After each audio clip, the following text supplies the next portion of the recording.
Assalamualaikum warahmatullahi wabarakatuh. Perkenalkan, saya Rizky Zalianti dari Universitas Esa Unggul Kampus Bekasi, jurusan Manajemen. Di sini saya akan mempresentasikan tugas kuliah perilaku organisasi dengan materi developing and perilaku inovatif. Innovative work behavior.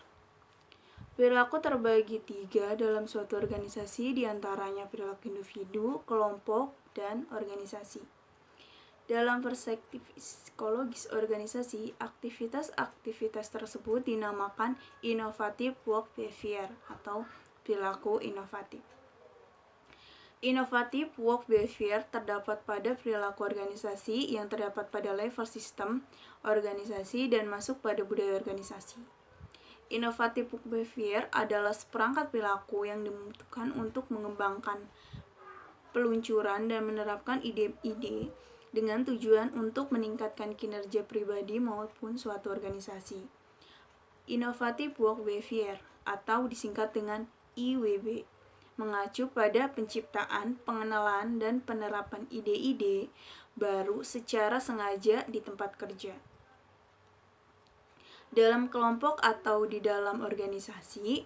Tujuan peningkatan kinerja. Oleh karena itu, innovative work behavior dapat didefinisikan sebagai temuan, saran, dan implementasi karyawan tentang tugas-tugas terkait pekerjaan yang bermanfaat bagi kinerja suatu organisasi.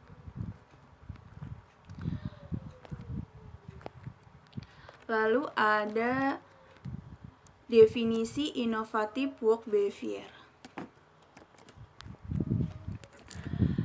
Berdasarkan sumber studi dari Demofford dan Sechler tahun 2008,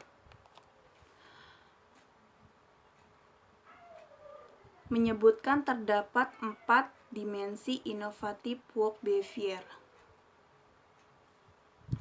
Yang pertama yaitu ide exploitation, yaitu proses inovatif ditentukan oleh kesempatan.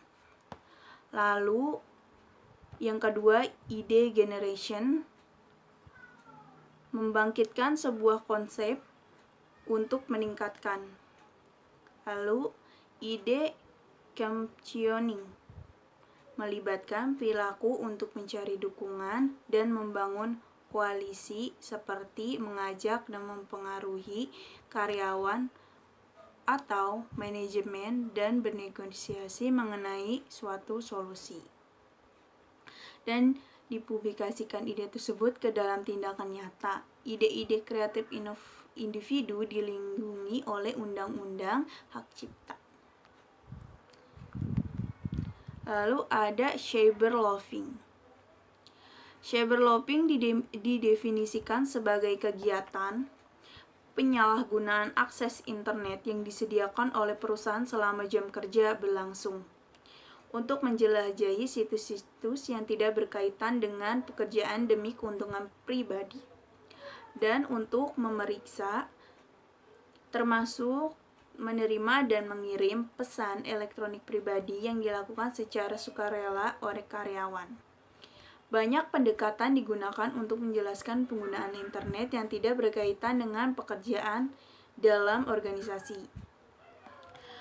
Beberapa konsep dan situasi telah digunakan menggambarkan fenomena tersebut, termasuk komputasi yang tidak terkait dengan pekerjaan, cyberloafing, cyberstalking, cyberbullying, online loafing, penyimpanan internet, penggunaan internet yang bermasalah, penggunaan web personal di suatu pekerjaan, ketergantungan internet, penyalahgunaan internet, kecanduan internet, dan kecanduan penyalahgunaan.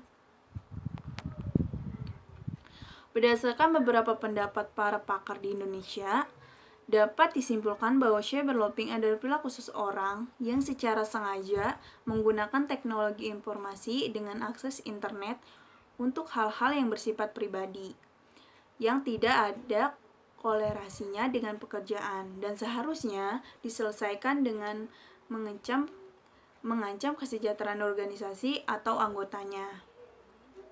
Lalu semakin umum internet bagi para karyawan, maka semakin besar kemungkinan mereka akan memanfaatkan internet untuk tujuan di luar pekerjaan.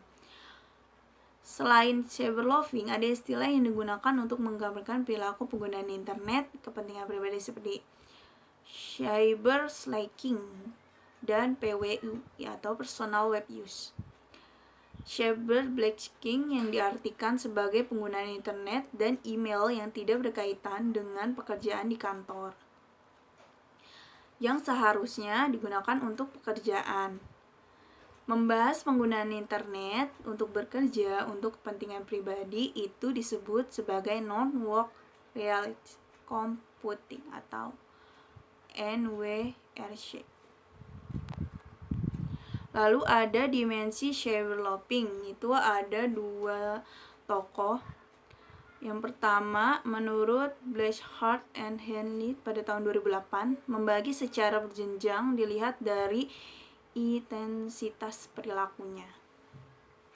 Yang pertama yaitu minor cyberloving, yaitu tipe pegawai terlibat dalam berbagai bentuk perilaku penggunaan internet umum yang tidak berkaitan dengan pekerjaan. Yang kedua, share cyberloving, yaitu tipe pegawai terlibat dalam berbagai bentuk perilaku penggunaan internet yang bersifat lebih berbahaya kepada pelanggaran dan berpotensi ilegal. Lalu menurut Drone pada tahun 2011 menjelaskan 4 perilaku cyberloving yang berbeda dalam studinya. Yang pertama, development behavior, perilaku pengembangan. Perilaku pengembangan menganggap proses cyberloving sebagai sumber potensial untuk belajar. Yang kedua, recovery behavior, perilaku pemulihan. Perilaku pemulihan memperhatikan kesehatan. Cyberloving dapat mengurangi ketidaknyamanan dan menikmati efek positif. Yang ketiga, deviant behavior, kelakuan penyimpangan. Perilaku penyimpangan menganggap cyberloving sebagai perilaku yang tidak diinginkan. Perilaku ini jelas menganggap cyberloving sebagai perilaku dengan konsekuensi negatif. Misalnya, produktivitas karyawannya itu menurun. Lalu yang keempat, addiction behavior, perilaku kecanduan. Nah, perilaku ini dapat disebabkan oleh terlibat dalam cyberloving sebagai kebiasaan dan dapat mengakibatkan perilaku bermasalah. Lalu ada faktor-faktor yang mempengaruhi cyberloving. Ada dua faktor. Yang pertama, faktor individual. Sebagai atribut dalam diri individual tersebut antara lain persepsi dan sikap sifat pribadi yang meliputi shyness, loneliness, isolation, self-control, harga diri, dan locus of control. Kebiasaan dan adiksi internet, faktor demografis, keinginan untuk terlibat, norma sosial, dan kode etik personal. Lalu faktor organisasi juga dapat menentukan kecenderungan pegawai untuk melakukan cyberloving, yaitu pembatasan penggunaan internet untuk hasil yang diharapkan, dukungan manajerial, pandangan rekan kerja tentang norma cyberloving ini. Lalu ada hubungan antar variabel. Hubungan personality terhadap innovative work behavior.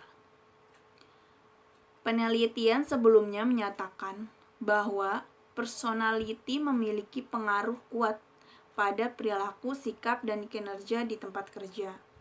Contohnya, sebuah penelitian yang dilakukan antara karyawan swasta Bahari di Tiongkok menemukan bahwa against expression dan openness to express terhadap karakter personality secara signifikan, berkolaborasi dengan ide generation dan promotion dan ide information terhadap inovatif behavior. Lalu ada hubungan personality terhadap cyber loving. Nah, ini penelitian sebelumnya tentang hubungan antara personality traits karyawan dan perilaku cyber loving menunjukkan temuan penting dengan aspek positif dan negatif. Seseorang dengan tingkat konsensionis dan agreeableness yang lebih tinggi memiliki kecenderungan lebih rendah untuk terlibat dalam kegiatan cyberloving. Dan dapat disimpulkan bahwa personality traits tertentu memiliki pengaruh pada perilaku cyberloving. Lalu yang terakhir ada hubungan personality traits terhadap knowledge sharing. Bagian ini akan menguji hubungan antara dimensi personality traits yang merupakan variabel independen dari penelitian Lofi, Rizwan, Olgia, dan Reihani pada tahun 2015, yaitu